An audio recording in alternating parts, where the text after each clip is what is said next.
I've already shuffled, and we'll be going through the present time. We'll take a look at how they see you, the person you're dealing with, and how you see them and why it's happening.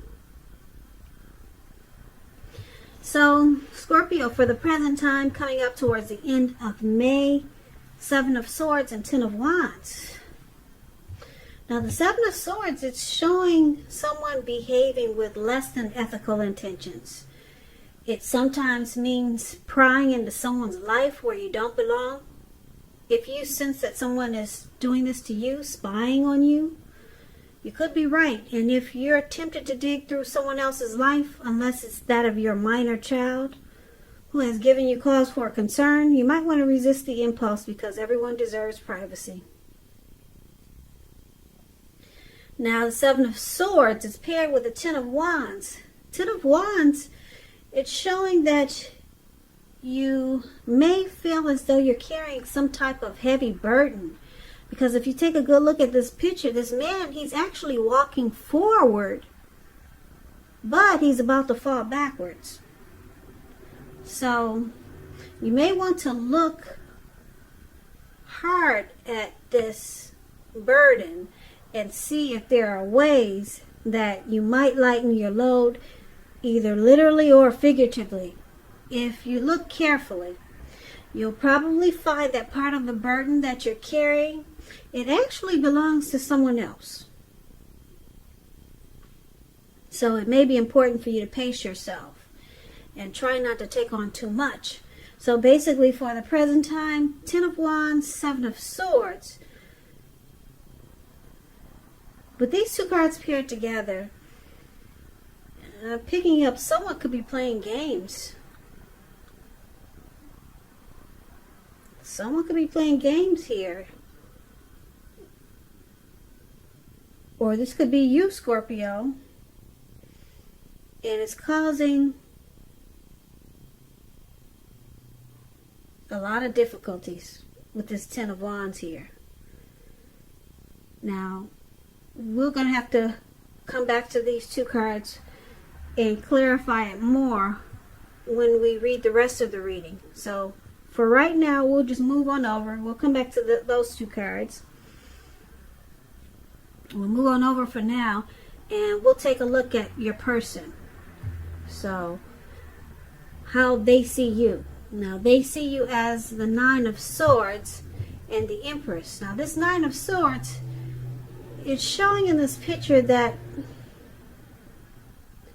you'll need to guard against feelings of anxiety.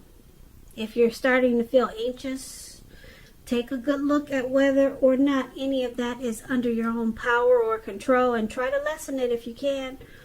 Or if other things or people in your life are contributing to this anxiety. If this is the case, take a good look at it and see whether or not there's something in the relationship that can be changed to make it more workable for you. There's something about this time period that can cause people to feel like their life should be in some way more or bigger or just different. So try to take comfort and joy in the ordinary things, and just know that's where the beauty really is. Now, this is one of the ways they see you, like this 9 of Swords. There's some hardship, something troubling you with regards to this connection. And they see you with some anxiety here. They also see you as the Empress, which is a beautiful card in the reading. The Empress doesn't play by the rules, though. She has her own way of doing things, her own ideal of what is right and what is wrong in any and all endeavors. And that doesn't mean she'll always get her way, but it's a reminder not to ignore your creative and intuitive side. She also signifies coming abundance, but don't make the mistake of thinking that will always mean financially.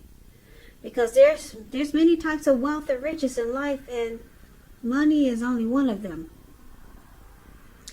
But the Empress can encompass any or all of them. That's how powerful the Empress is.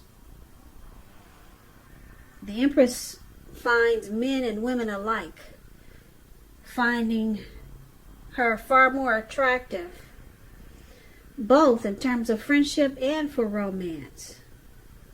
So, like I said, the Empress is deep, really deep. And this is how they see you. There's a deep love there. Very deep. But it comes with anxiety.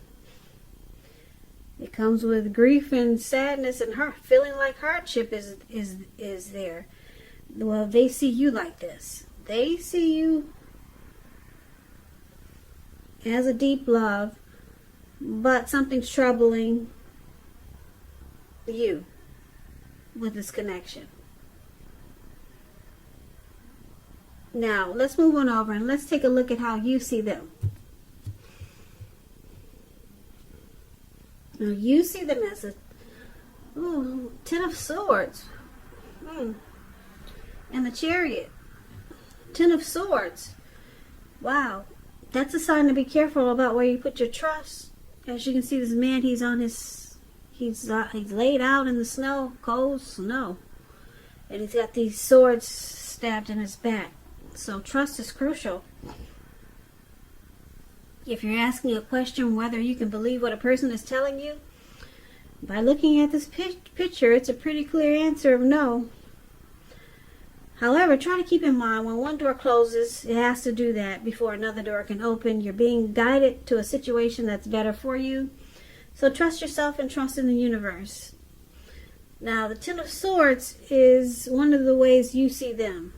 They feel ruin. They feel that there's failure in this connection. Something's really painful here. That's how you see them. But you also see them like the Chariot. The Chariot is about a lot of energy, but it's not a free-for-all energy. It's directed, it's controlled, and it has a goal in mind. You're pretty clear on what your hopes and dreams involve when you get this card in a reading, and what you're willing to do to make them come true.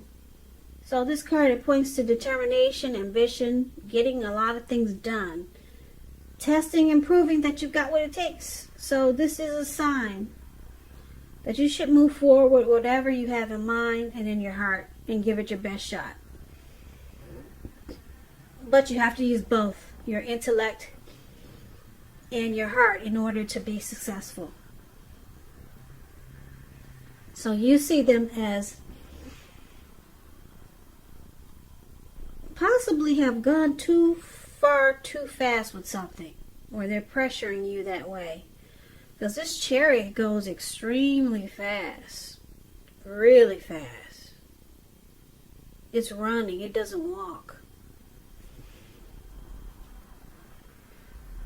And it's caused some trust issues. Something got out of hand here. Because it just took off too fast. Or it went too far. And now you see them feeling defeated.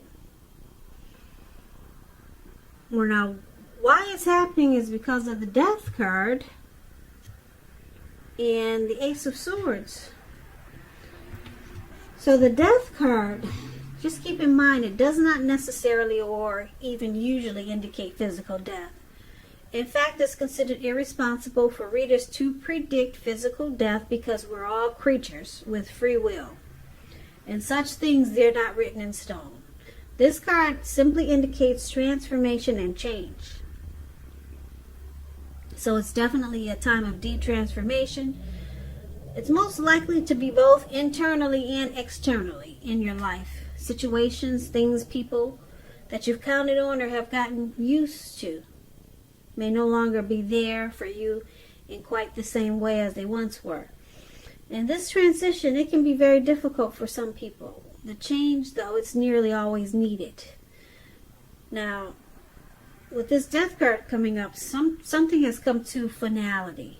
Some type of conclusion has happened here. Now, it's with the Ace of Swords. The Ace of Swords, it indicates new beginnings of some sort in your life, possibly on several fronts. Now, these new beginnings, they can be started by a separation. Some type of separation of some kind from a relationship, a job, a neighborhood. Just know that as anxiety producing as such new beginnings can sometimes be, underneath it all is good beneficial energy that's getting you to where you want to go. So it calls on us to take a leap. Take a leap if it's in our best interest. So there's some type of new beginning, some type of new start here. But you're going to have to choose to put a stop to something just to get the new start. So let's recap this reading so that we can get the full picture. So the present time with this Seven of Swords here, that's a stalker card. Somebody could be very strategic. Someone could be manipulative. They use tactics and they play games. So this is about trust, and you got trust issues twice in this reading. So I'm picking up that you and your person's got some, there's some game playing, and someone's not trusting the other because it's heavy in this reading. And it feels like a burden with the Ten of Wands here. Yeah, it feels like a heavy burden. You're walking forward and you're about to fall backwards. You or your person. And then they see you as having anxiety. Yeah, they see you as feeling like this is a hardship with this Nine of Swords. But they see you as having a deep love for them with the Empress. And then you see them as this Ten of Swords where, like I said, trust again. You cannot trust. You see them as not trusting you. So they feel like this connection is ruined. It looks like something got out of hand because something went too far, too fast with the Chariot here. Too far, too fast. Something got out of hand. And now it's things are painful with that Ten of Swords coming up in your reading. There's no trust in this connection. And because why it's happening with this Death card,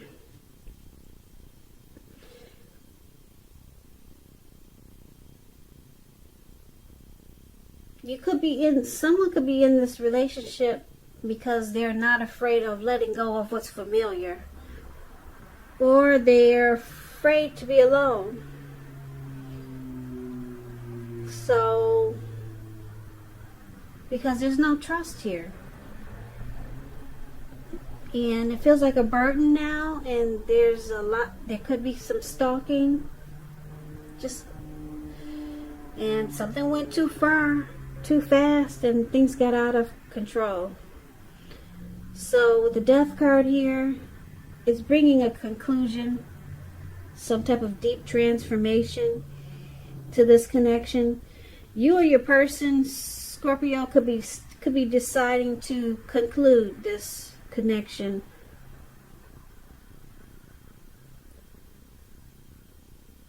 It could go either way because the Ace of Swords is here, so you or your person could decide to put a stop to something. Maybe stop the stalking. Maybe stop whatever caused the trust issues. And then you get this new beginning with your person. It redos. It can remake this connection to be a new beginning. But you have to put a stop to whatever has caused the anxiety and the mistrust. Or like I said, it could go either way. With the Death card, you could just take this deep transformation and end this connection. You or your person could be thinking about doing either of the two. Ending it, calling it a conclusion, letting go of this connection, or just letting go of whatever caused the problem. And then you get this new beginning. So it's about letting go and getting a new beginning. letting go with your person or letting go without your person. And this could be you or your person, Scorpio. But either way, it brings about a new beginning. Yeah. So I'm not sure what caused all the anxiety, but this Seven of Swords, it looks like that might have been what started it. Someone started stalking or just putting their nose into places with their person where they found out a lot of stuff. And then the connection turned around to be a burden, or it was a burden for the person who found out what they found out by stalking. And then it caused a lot of anxiety and trust issues. And then everything just got out of control with this Chariot here. So like I said, either way, you get a new start, a new beginning, with or without your person. It could go either way. So that's up to you, Scorpio. It's about rebuilding or walking away. So, I hope you enjoyed this reading. As you know, all readings, well, this reading, it's a general reading, and they do not resonate with everyone. Then again, if you like this reading, please comment, subscribe, hit the notification bell. That way you'll be notified when I post my next reading. I will put a link below of the extended of this reading where I'll go over how you both feel about the situation, what's in the near future for the two of you, how you see yourself, best case scenario, and what will happen between the two of you in the next few weeks. I'll also put a link below for personal readings if you'd like to try one of those. So, I thank you so very much for watching. Please comment, subscribe, hit the notification bell. That way you'll be notified when I post my next reading. My next Scorpio reading is in about another 4 or 5 days. So, please come back and join me. I hope that May is a beautiful month for you, and I hope that you stay safe during this crazy virus times that we're having, and be strong. So, Scorpio, have a great day, and I hope to see you at the next reading.